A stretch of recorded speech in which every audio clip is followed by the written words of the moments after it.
నమస్తే అందరికి విష్ వచ్చేసింది మస్తు మస్తు స్మార్ట్ వార్తలు తెచ్చేసింది అన్ని ముచ్చట్లు చూద్దాం కానీ ముందుగా ఏం చేద్దాం హెడ్లైన్స్ చూసేద్దాం పారి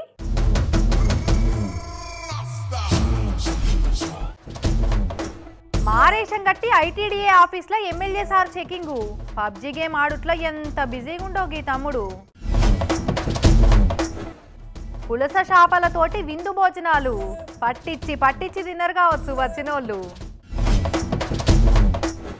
ఎత్తిర్రు శ్రీశైలం ప్రాజెక్టు గేట్లు పోటెత్తిర్రు సుషిరందుకు జనాలు పోలీసులతోటి ఎర్రజెండ నారన్న పోరాటం ప్రజా సమస్యల కోసం అలుపెరుగని ఆరాటం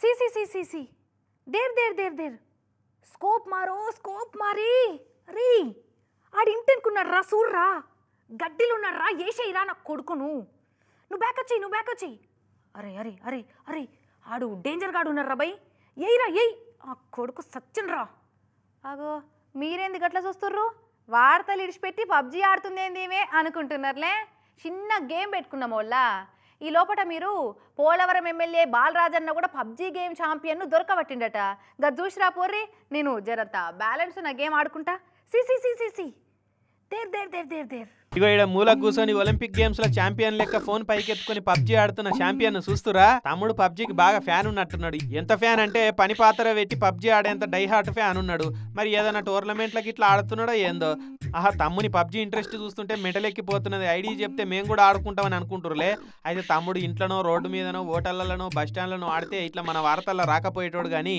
బుట్టాయిగూడెం దగ్గర ఉన్న కేఆర్ పురం ఐటీడీఏ ఆఫీస్ లో పబ్జీ ఆడి ఈ ఛాంపియన్ మన వార్తలకు వచ్చిండి ఇట్లా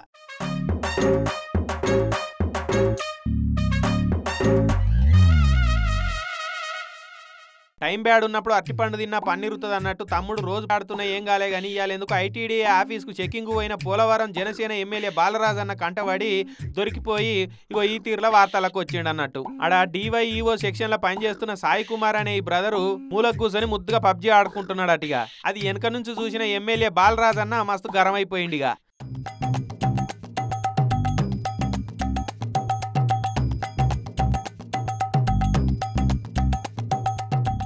అసలు ఐటీడీఏ ఆఫీసులో వీళ్ళంతా ఎలగబెడుతున్న పనులేందో చూద్దామని నెత్తికి క్యాపు మూతికి మాస్క్ వేసుకుని ఎవ్వరు గుర్తుపట్టకుండా పోయిండు బాలరాజ్ అన్న ఇక ఆఫీస్ రూమ్ లో మూలకు ఫోన్లో పబ్జీ ఆడుకుంటున్న సాయి కుమార్ కనిపించిండు ఓహో తమరు ఆఫీస్ టైంలో చేస్తున్న పని ఇదన్నమాట ఎంత సుఖం వచ్చింది తమ్మి మీకు ఆఫీసులోకి వచ్చి ఆడుకుంటుంటే జీతం వస్తుంటే నౌకరు విలువ తెలుస్తలేనట్టున్నది కదా నీకు ఉద్యోగం విలువ అంటే ఏందో చెప్తా అని ఆయన పెద్ద ఆఫీసర్లకు ఫిర్యాదు అయ్యిండు ఈ సాయి కుమార్ కు ఉద్యోగం కంటే పబ్జీనే ఫస్ట్ ప్రియారిటీ ఉన్నట్టున్నది దయచేసి ఈయన ఇంటికానే పబ్జీ ఆడుకునేటట్టు ఏదన్నా పనిష్మెంట్ ఇస్తే మంచిగా ఉండని పెద్ద ఆఫీసర్లకు ఫిర్యాదు అయిందట పని లేకుంటే ఫైలు మర్రేయాలి కానీ గవర్నమెంట్ ఆఫీసులో పబ్జీలు ఆడితే ఇట్లనే బజ్జీలు రాలుతాయి తమ్మి కానీ చూడు రే గవర్నమెంట్ ఆఫీసులో గంత ఖాళీగా ఉంటున్నారు అన్నట్టు కొంతమంది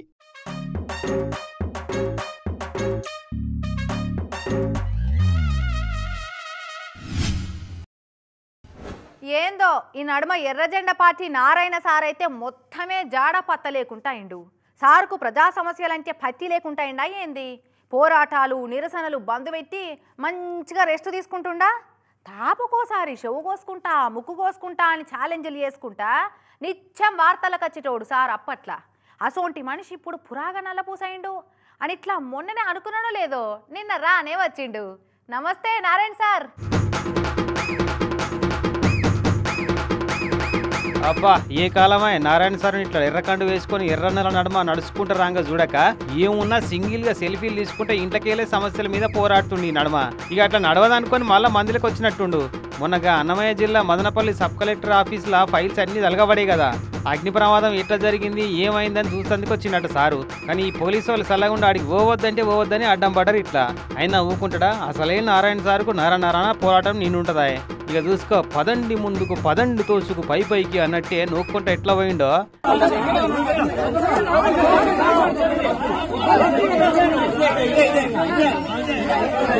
మొత్తానికి నారాయణ సారు పోరాట పటిమ ముంగట పోలీసు వాళ్ళు బెండ్ అయి సైడ్ ఇయ్యక తప్పలే ఇక్కడ ఆఫీస్ బయట కిటికీ పక్క పంటి వాడున్న సగం గాలిన ఫైల్స్ కాగితాలను తీసుకొని ఫోరెన్సిక్ ల్యాబ్ సైంటిస్ట్ లెక్క పరిశీలించి చూసిండి ఇట్లా అది అదేదో హనుమంతునికి సంజీవి దొరికినంత సంతోషమైనట్టుంది సార్కు. కాలిన పగిళ్ళ కాగితాలు దొరుకుడుతోని ఇక వాటిని చేతులు అట్లా పట్టుకొని విలేకరులతో మాట్లాడిండు.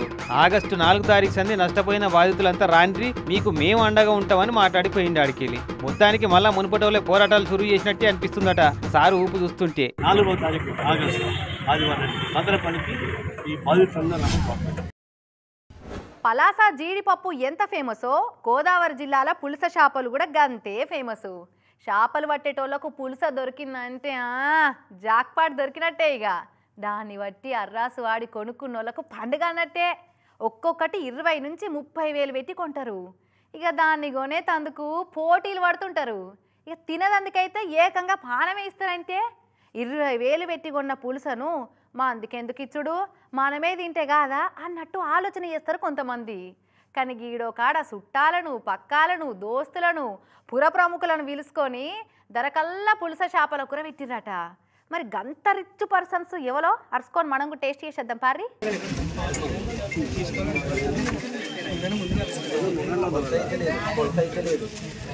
ఆగో మనం వచ్చే వరకే భోజనాలు సురువు చేసిరు కదా, కానివ్వరానా కానివ్వరి, మేము ఇంకో బంతిలో కూర్చుంటాం కానీ మీరు ఫికర్ పడకురి. చేపల పులుసు కమ్మడి వాసన తలుగుతున్నది పోయి ఈడదాకా.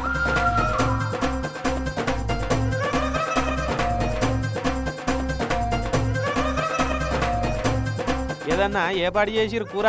అబ్బో పెద్దండల్నే వండిరు కదా. చూసిరా ఎండ నిండున్నది, అంత పులుస చేపల కూరనే. మంచిగా పులుసు పెట్టి పురుసగా తినతట్టు వండిరట అన్నట్టు అసలు ముచ్చట చెప్పలేదు కాదు. అంబేద్కర్ కోనసీమ జిల్లా పీగన్నవరం మండలంలో ఫోటోలు వీడియోలు తీసేటోళ్ళు ఉంటారు కదా, అదే ఫోటోగ్రాఫర్స్ అంటారు చూడురి. అగో వాళ్ళు సంఘం పెట్టుకొని కొత్త బిల్డింగ్ కట్టుకున్నారట. ఇక దాన్ని ఓపెనింగ్ కార్యం పెట్టుకున్నారు ఇవాళ. ఆ కార్యానికి చుట్టాలను, పక్కాలను, దోస్తులను, పుర ప్రముఖులను పిలుచుకొని ఇట్లా పులుస చేపల కూరతోటి భోజనాలు పెట్టిరు అన్నట్టు.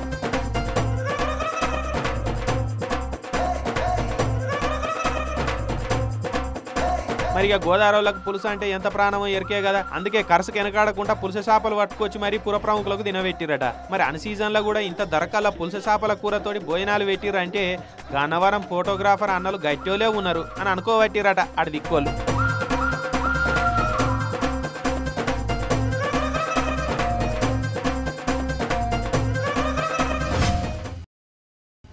అవోళ్ళ లెక్కకైతే ఇవాళ తెరుస్తామన్నారు, కానీ నిన్న పొద్దుకి 4 గట్టంగానే తెరిచిండ్రు. మొదలు 4 అన్నారు, కానీ 3 తెరిచిండ్రు. అగో ఏంది గట్ల చూస్తుర్రు? నిన్న తెరుసుడేంది, ఇయ్యాలేంది, 4 ఏంది, 3 ఏంది? ముచ్చటేందో మొదటికెళ్ళి చెప్పకుండా ఇంటర్వ్యూలు కాడికెళ్ళి చెప్పినట్టే చెప్తుంది ఏంది అని అనుకుంటున్నారా? శ్రీశైలం ప్రాజెక్టు గేట్ల ముచ్చట వల్ల నేను చెప్పేది. ఇక చూడుర్రి ఎట్లా దుంకుతున్నాయో కృష్ణమ్మ నీళ్ళు.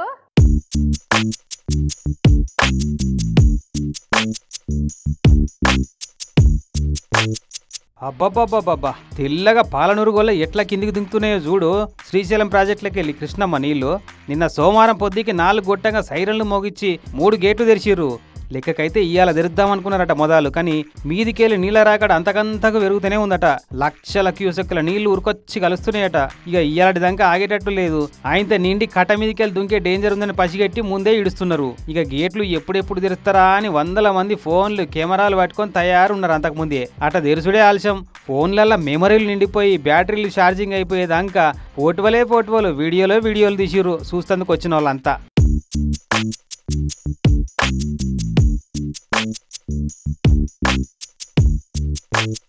ఎక్సైటింగ్గా ఉంది చాలా. మాది ఇక్కడ సున్నిపేటలోనే చాలా ఫీలింగ్ ఎక్సైటింగ్గా ఉంది. చూడటానికి చాలా బాగుంది. ఇది ఇలా ఎత్తడం మాకు చాలా అదృష్టంగా భావిస్తున్నాం. విషయం చూడడానికి మేము హైదరాబాద్ నుంచి వచ్చాం. మాతో పాటు ఇంకా 20 మంది ఉన్నారు. 21 మెంబర్స్ కలిసి మేము వచ్చాం. हमेशा फोटो में ही देखा था, नहीं तो वीडियो में देखा था. ये अच्छा एक्सपीरियंस अच्छा रहा. ఇంకా రేపటిలోని జోరు మీదనే ఉంటది కావచ్చు శ్రీశైలం డ్యామ్ కింద సెల్ఫీల జాతర. ఎట్లనే మీది బాజుకు వానలు పడ్డా పడకుండా ఇంకో వారం దినాలు నీళ్ళిడుసుడు పక్క కాబట్టి చూద్దాం అనుకున్న వాళ్ళు ఆగమాగం కాకుండా నిమ్మలంగా పోయి చూసి సెల్ఫీలు, ఫోటోలు గుంజుకోర్రిగా. కానీ ఈ తాప 2 రాష్ట్రాలకు నీళ్ల కరువు తీరినట్టే ఈ దెబ్బకు. కృష్ణానది మీది బాజుకు ఇంకో 2-3 ఆనలు గట్టిగా కొట్టినంటే ఆయనతో నాగార్జున సాగర్ కూడా నిండితే మళ్ళీ 2 ఏళ్ల దాకా కరువు ఉండదు కావచ్చు నీళ్లకు.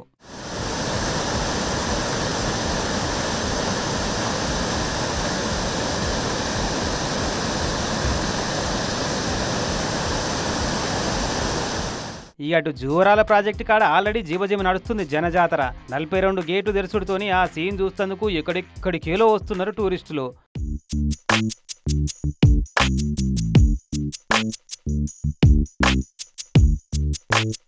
ఇక ఆడ చేపలు అమ్మేటోళ్ళు అప్పటికప్పుడే చేపల కూరలు చేపల ఏంపుడు చేసి ఇచ్చేటోళ్ళు అయితే మస్తు బిజీ అయిపోయారు కొనేటోళ్ళ తాకిడితోని.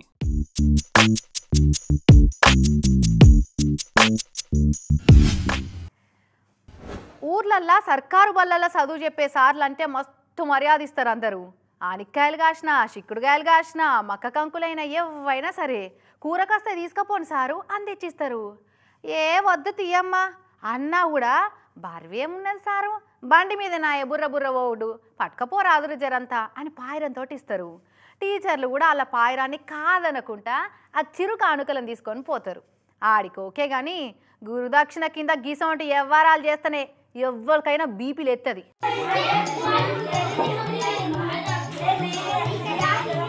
ఆహా, సుఖం వస్తే ముఖం గడగ తీరదు అన్నట్టు సర్కారు బడిలో పాఠాలు చెప్పే పంతులమ్మకు ఎంత సుఖం వచ్చిందో చూడరి. మంచిగా షాప్ వేసుకొని శయన మందిరంలో వండుకున్నట్టే వండుకుంటే పరిచారికలు వింధ్యామరలతోటి గాలి ఊపినట్టు సంటి పిల్లగాళ్ళు మేడం గారికి పుస్తకాల అట్టలతోటి గాలి ఊపుతున్నారు.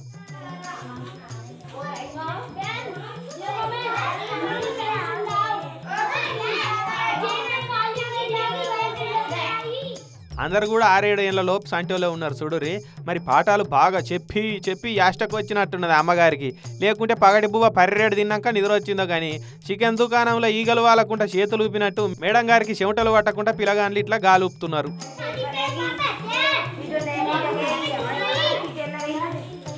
ఉత్తరప్రదేశ్ ఆగ్రా కాడున్న సర్కారు బల్లి ఉన్నది ఈ సక్కదనాల పంతులమ్మ. అగో పిల్లగాన్లను పాలే రోజుల లెక్క చేసుకొని ఇట్లా ఒంటి పనులు చేయించుకుంటున్నది.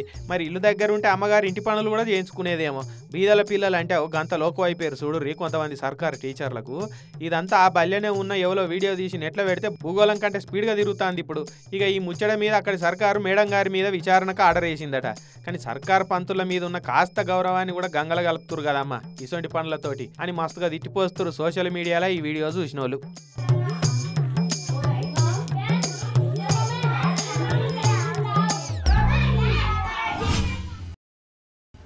అప్పట్లా బంధులకు పిలుపునియ్యంగానే ఫస్ట్ ఆర్టీసీ బస్సులనే టార్గెట్ చేద్దరు. అత్త మీద కోపం దుత్త మీద చూపించినట్టు సర్కారు మీద కోపం అంతా బస్సుల మీదనే చూపెడుదురు. బస్సు అవుపడితే అద్దాలన్నీ పక్కపక్క వలగొట్టేటోళ్ళు నిరసనకారులు. కానీ అట్లా చేస్తే మన సొమ్మును మనం జడగొట్టుకున్నట్టే అన్న సంగతి సోయికి వచ్చిందో ఏమో కానీ ఈ నడుమైతే ఆర్టీసీ బస్సుల తెరువుకు పోతలేరు. ఇగో ఇప్పుడెందుకుగా ఆర్టీసీ బస్సుల అద్దాలను బలగొట్టే ముచ్చట వచ్చిందంటే యోగి అన్నం చూస్తే గంత యాదకొచ్చింది. ఏంది మనిషి బంగారం అసలు వ్యాన్ అద్దాలు గట్ట వలగొడుతుండు. అయ్యో ముంగట పెద్ద లైట్లు ఎనికేమొస్తుందో చూసే అద్దము డోర్ అద్దం కూడా పక్కన వలగొట్టిండు. మంచోడేనా దిమాగ్ ఇట్లా సడకాయించిందా? ఓ అన్న ఏమైంది గట్ట వలగొడుతున్నావు? అవున్నా నువ్వే అన్న ముచ్చట అవపడుతూనే ఉంది కానీ ఎందుకు అంట? ప్రజాధనాన్ని అనవసరంగా ఈ విధంగా కొంటే కొన్నారు కాదంట్లా ఏం చేస్తున్నారు? వైద్యం రాని వాళ్ళని పంపించి పోయినసారి మా గేజ్ వచ్చింది, ఇప్పుడు ఇంకో గేజ్ వచ్చే పరిస్థితిలో ఉంది. ఓహో అదా అసలు కథ. ఇన్నారులా ఈ అన్నకి ఇట్లా ఎందుకు వలగొట్టిందంటే అంత పెద్ద పుస్తకం సంకలున్న పంచాంగం చెప్పలేడన్నట్టు ఈ ఏపీ ప్రకాశం జిల్లా ఎర్రగొండపాలెం పశువుల దవాఖానలా పేరుకే వెటర్నరీ డాక్టర్లు సిబ్బంది ఉన్నారట గాని పశువులకు సుత్తి ఎత్తే టైంకు వాటి పానం కాపాడే దిక్కు దివానం లేదట. కొట్టాల కాడికే వచ్చి వైద్యం చేస్తేందుకని సంచార వాహనాలను కొన్నారట గాని చూసుక మురువా చెప్క తీరుగా అన్నట్టే ఉందట ఈ వీటి కథ కూడా. ఇక ఇలా పనిచేసేటోళ్లకు పశు వైద్యం కూడా రాదట. ప్రైవేట్ డాక్టర్లు అందుబాటులో లేరట, గవర్నమెంట్ డాక్టర్లు ఉన్నా పనిలుగా పెడతలేరట అని అంటుండు సాయిబాబా నగర్ లో ఉండే ప్రభాకర్ అనే గీ రైతు. పోయినసారి మా గేజ్ వచ్చింది, ఇప్పుడు ఇంకో గేజ్ వచ్చే పరిస్థితిలో ఉంది. ప్రైవేట్ డాక్టర్లు అందుబాటులో లేరు, గవర్నమెంట్ డాక్టర్లు ఎవరు సంకనాకటానికి ఉన్నారు. బర్రెకు సుస్థి చేసిందని ఫోన్ కొడితే వీళ్ళు వచ్చి వైద్యం చేసినా దాని పానం దక్కలేదట. ఇప్పుడు ఇంకో బర్రె కూడా ఆయపాయ అన్నట్టుగానే ఉందట. ఇక ఎవరికి చెప్పుకోవాలి, ఎవరొచ్చి దానికి ట్రీట్మెంట్ చేయాలని ఆ కోపంతో ఇట్లా వలగొట్టిండు. పాపం ఎంత కోపం వస్తే ఇట్లా చెప్తాడు కానీ అవే ప్రభాకర్ అన్న అది ప్రజాధనం అని నువ్వే అనబడితివి. మరి మన సొమ్మును మనమే చేతులారా జడగొట్టుకుంటే ఏం ఫాయిదా? కోపాన్ని కంట్రోల్ చేసుకొని బర్రెలు దస్తందుకు బాధ్యులైన అధికారులు వైద్య సిబ్బంది మీద చర్యలు తీసుకోమని అక్కడి జిల్లా కలెక్టర్కో మీ ఎమ్మెల్యే సార్కో ఎంపీ సార్కో లోకల్ లీడర్లకో చెప్తే బాగుండు కదన్నా. పోనీ నీ అసింటి బాధితులు నలుగురిని ఇంటేసుకొచ్చి నిరసన చేస్తే పశు వైద్య శాఖ వల్ల పని చక్కగావు. ఇప్పుడు ఏం ఫాయిదా, మన సొమ్ము మనమే పాడు చేసుకున్నట్టాయే. చూసిరు కదా ప్రకాశం జిల్లా పశు వైద్య అధికారులు జరిగిట్లా మళ్ళీ ఇవ్వాలన్న రైతులకు కష్టం కలగకముందే మేలుకుంటే మంచిగా అనుకుంటున్నట ఈ ముచ్చట చూసిన పబ్లిక్.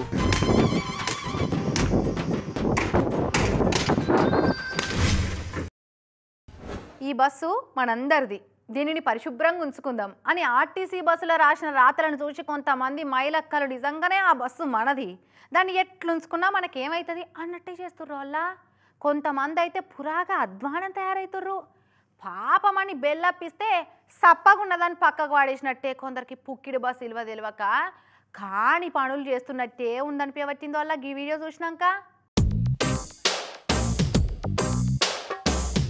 ఆహా, ఈ మైలక్కెవలో గాని పుక్కిడి బస్సులో పోయేటోళ్ళకి టార్చ్ బేరర్ అయిపోయింది కదా. కదులుతున్న రైలుల కాలకృత్యాలే తీర్చుకున్నప్పుడు నడుస్తున్న బస్సులో నా పనులు తోముకుంటే ఏమవుతుంది అనుకున్నదో ఏందో. విండో సీట్లో ఒంటిగా కూర్చొని ప్రకృతిని చూసి పరవశించిపోకుండా పాస్వాన్లు మంచిగా తోముతున్నది అక్క ఇట్లా.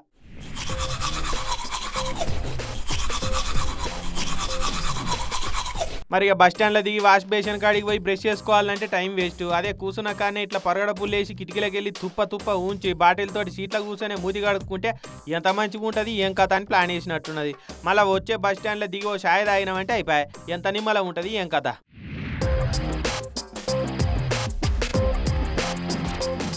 కానీ చూడురి ఏమంటే ఫ్రీ బస్ పథకం పెట్టిరు ఆడోళ్ళకు, మాకంటే ఫ్రీ బస్సును ఎవ్వరు కూడా బాగా వాడలేరు అన్నట్టు వాడుతున్నారు కొంతమంది అయితే. కానీ ఎన్నడూ చూడలేము అనుకున్నాయి కూడా ఈ బస్సులలోనే చూస్తున్నాం కదా. కనుమరుగైపోయిన సీట్ల కోసం శిఖలు పట్టుకునే ఫైటింగులు, ఎల్లిపాయ పొట్టు తీసుళ్ళు, కాయగూరలు అమ్ముడు ఎన్నెన్ని చూస్తున్నాం ఏం కదా ఆర్టీసీ బస్సుల.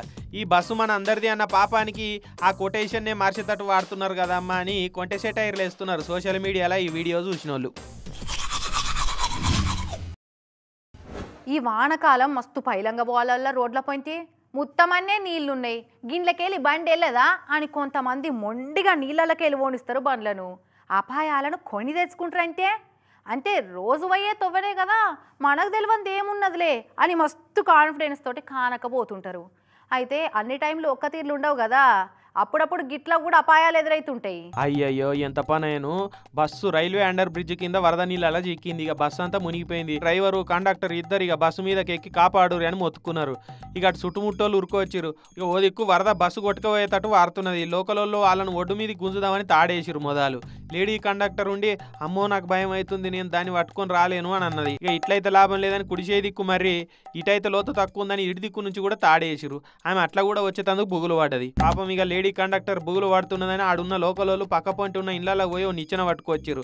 బస్సు మీదకు నిచ్చెన వేస్తే అడుగు వేసుకుంటే ఇక ఒడ్డుకు చేరిరు ఇద్దరు డ్రైవరు కండక్టర్. గుజరాత్ లో ఉన్న హిమ్మత్ నగర్ జిల్లా అమీర్గర్ కాడ అయింది కథ.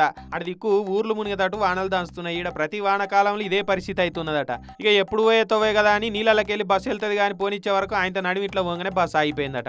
టైంకి అందరూ వచ్చి కాపాడిరు కానీ లేకుంటే ఇదే మాకు ఆఖరి రోజు అవుతుండే అని గజగజ వనకబట్టిరు ఇద్దరు. చూసిరు కదా మనకు రోజు తెలిసిన తొవ్వే కదా అని పోతే ఏమైందో.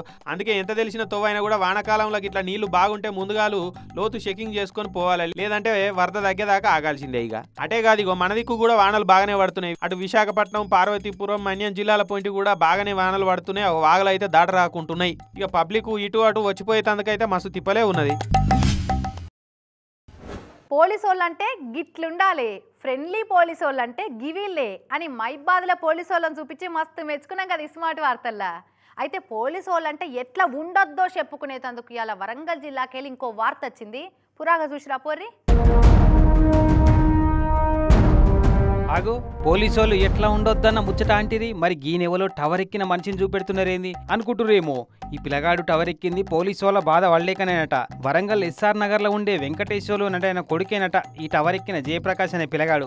ఇంతకు ఏం బాధ వచ్చింది, ఎందుకు ఎక్కిండయ్యా అంటే దూరపు చుట్టపామె ఇల్లు కట్టియమని భయాన కింద వీళ్ళ నాయనకు కొన్ని పైసలు ఇస్తే వీళ్ళ నాయన వెంకటేశ్వర్లు కట్టించినట. మరి మళ్ళేమైందో నాకు ఇల్లొద్దు నా పైసలు నాకు కావాలని పంచాది పెట్టిందట. సరే అయిన దానికి ఇస్తాను తీయమ్మా అని చెప్పినా ఊకోకుండా పోలీస్ కేసు పెట్టిందట ఆమె. ఇక మరి ఆమె కేసు పెడితే అసలు కథ ఏంది కార్ఖానేంది అని పురాగా వెనక ముందు అరుచుకోవాలి కదా. కానీ గొడ్డును బాదినట్టు బాదిరట వీళ్ళ నాయనను. నాన్నను కొట్టిల్లు, ఏం చేసుకున్నా చేసుకోపో అని చెప్పి మా నాన్నను కొట్టిల్లు. ఇదంతా ఎర్రగా ఎవరు కానీ పోలీస్ స్టేషన్ సిఐ సార్ వాళ్ళట 10 మంది కలిసి కొట్టిల్లట. మళ్ళీ వాపులు అవుపియకుండా ఆయింట్మెంట్లు ట్రీట్మెంట్లు చేసిల్లట. పేపర్లు అన్ని చింపేసిల్లట. మా దగ్గర ప్రూఫ్స్ లేకుండా చేసిల్లు. మీ తప్పు చేస్తే జైలు అయ్యండి కానీ ఎందుకు కొట్టాలి? మరి ఇదెక్కడి ఫ్రెండ్లీ పోలీసింగ్? అసలు పోలీసు వాళ్ళకి కొట్టే హక్కు ఉందా?